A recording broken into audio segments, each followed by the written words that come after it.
Latest videos के लिए subscribe कीजिए बाल संस्कार केंद्र चैनल और बेल आइकन प्रेस कीजिए। कहानी गुरु क्या देते हैं। एक बार देवर्षि नारद जी के मन में यह प्रश्न उठा कि कौन सा लोक सर्वश्रेष्ठ है। वे वैकुंठ धाम गए। भगवान विष्णु और माता लक्ष्मी ने उनका स्वागत किया। भगवान ने उनके मन की बात जान ली और कहा, नारद, तुम गुरुओं के लोक से आए हो। यमपुरी में पाप भोगे जाते हैं, वैकुंठ में पुण्यों का फल भोगा जाता है, लेकिन मृत्युलोक में सद्गुरु देव की प्राप्ति होती है और जीव सदा के लिए मुक्त हो जाता है। इसलिए मृत्युलोक सर्वश्रेष्ठ है।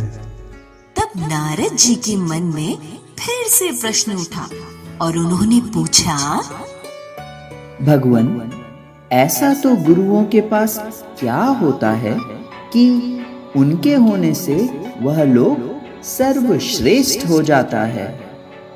गुरु ऐसा क्या देते हैं जो भगवान नहीं दे सकते, यह बताने की कृपा करो। क्या तुमने कभी गुरु किया है जो तुम गुरु का महात्म्य पूछ रहे हो?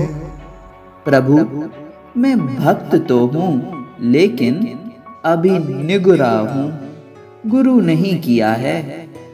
गुरु क्या देते हैं, गुरु का महात्म्य क्या होता है, यह जानना हो तो मृत्युलोक में गुरुओं के पास जाओ। नारद जी गुरु की खोज करने मृत्युलोक में आए। उन्होंने संकल्प लिया, मुझे प्रभात काल में जो सर्वप्रथम मिलेगा उसको मैं गुरु मानूंगा। भगवान ने भक्त नारद को गुरु का महात्म्य बताने के लिए लीला की। नारद जी प्रातःकाल नदी के किनारे पर गए। उन्होंने देखा कि एक आदमी स्नान करके हाथ में जलती अगरबत्ती लिए आ रहा है। नारद जी ने सोचा कि कोई ऋषि होंगे। उन्होंने मन ही मन उनको गुरु मान लिया और प्रणाम करने नजदीक पहुँचे तो पता चला कि वह तो मछली मार मल्ला है। लेकिन अब क्या करें? नारद जी ने तो उन्हें गुरु मान लिया, अब तो प्रणाम करना पड़ेगा। नारद जी ने मल्ला के पैर पकड़ लिए। अरे, कौन हो तुम? छोड़ो मुझे। हे मल्ला, मैंने आपको गुरु मान लिया है। आप मुझे शिष्य के रूप में स्वीकार कर लो।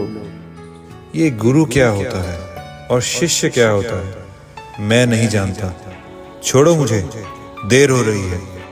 नहीं गुरुदेव, मैं आपके पैर तभी छोड़ूंगा जब आप यह कह देंगे कि आपने मुझे शिष्य के रूप में स्वीकार कर लिया है। मल्ला ने जान छुड़ाने के लिए कहा, अच्छा, स्वीकार है, अब जा यहाँ से। नारद जी आए वैकुंठ में। भगवान ने पूछा, नारद, अब भी निग्रह आए हो या गुरु करके आए हो?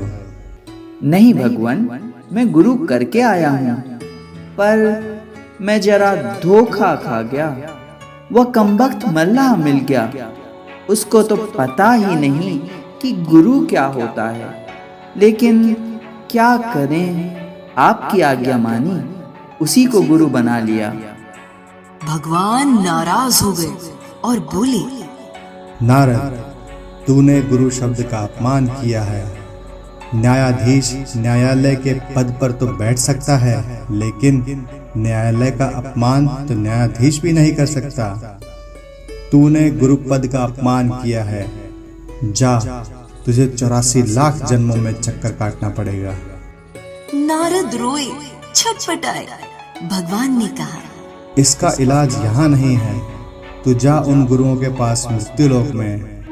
नारद आए और उसी मल्ला के पैर पकड़ लिए। गुरुदेव, मेरी रक्षा करो। 84 लाख के चक्कर से छूटने का कोई उपाय बताओ। मल्ला ने पूरी बात जान ली और फिर नारद जी को कुछ संकेत दिया। नारद फिर वैकुंठ में पहुंचे।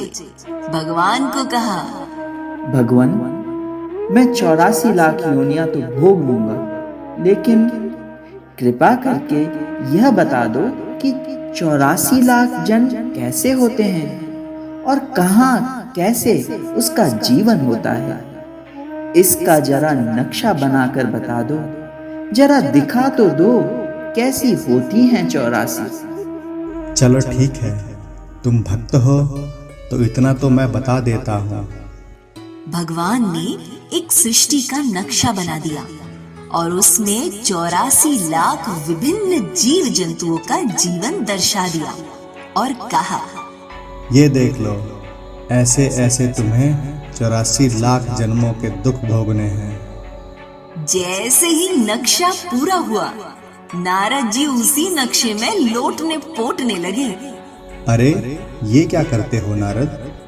भगवान, वो 84 भी आपकी बनाई हुई हैं और ये 84 भी आपकी ही बनाई हुई हैं, और आपने 84 के चक्कर लगाने का शाप दिया था, तो मैं इसी के चक्कर लगाकर अपनी 84 पूरी कर रहा हूँ।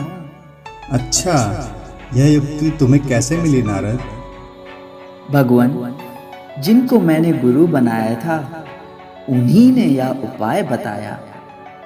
अब मुझे समझ में आ गया है कि गुरु क्या देते हैं। गुरुओं के पास तो ऐसी ऐसी युक्तियां होती हैं कि जीव को आसानी से 84 लाख योनियों के जन्म मरण से मुक्ति दिला देते हैं। भगवान, मुझे क्षमा करें, मुझे गुरु का महात्मा ठीक से समझ में आ गया है। तो देखा बच्चों, पूज्य बापूजी कहते हैं, जिनके जीवन में गुरुओं का प्रसाद आ गया है, वे ऊंचे अनुभव, ऊंची शांति को प्राप्त होते हैं। ऐसे संतों की हम क्या महिमा गाएं, जिन्होंने जितना सुना, जितना जाना, उतना ही कहा, लेकिन उन ज्ञानवान पुरुषों की महिमा का पूरा गान कोई नहीं कर सका। ऐसे गुरुदेव जिसके जीवन में जरा सी मीठी नजर डाल देते हैं, उसका जीवन मधुरता के रास्ते चल पड़ता है। ऐसे पूज्य गुरुदेव के श्री चरणों में बारंबार प्रणाम। बोलो सद्गुरुदेव भगवान की जय।